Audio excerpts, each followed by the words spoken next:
suicide, and I've also lost probably a dozen or more to overdose from not only drugs and alcohol combined, but also prescription medication. And one thing that I look at, if you know about the numbers of OIF and OEF, that's Operation Iraqi Freedom, Operation Enduring Freedom, we lost over 6,500 service members in combat operations. In that same time, we lost anywhere from 4 to 8 times as many to suicide in this country. So when you ask what's the number one enemy right now, it's not Hezbollah, the Taliban, or Al-Qaeda, it's stigma. And I heard it was brought up on this call when I walked in. I was so glad somebody said it, because we know that's the problem.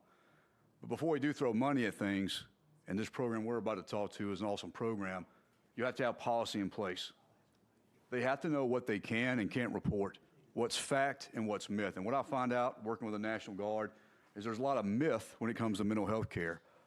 For example, if I break my leg, I'm going to be put in rehab for 3 months on my leg to get my leg better before I can deploy. If you have a mental health issue, the same rule applies. But a lot of us think if I say something about something, I'm not going to be able to deploy with my Marines.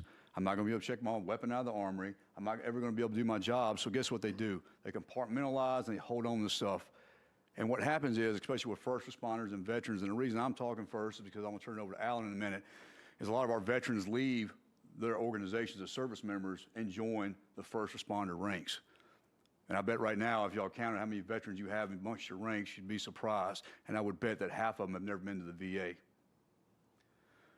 Now, with that said, the policy has to state the difference between myths and facts. One thing we did at the Alabama National Guard, Chairman, is we did a destigmatizing mental health memo from the 2-star General Pritchett, identifying those specific areas that apply to service members and the things that we worry about.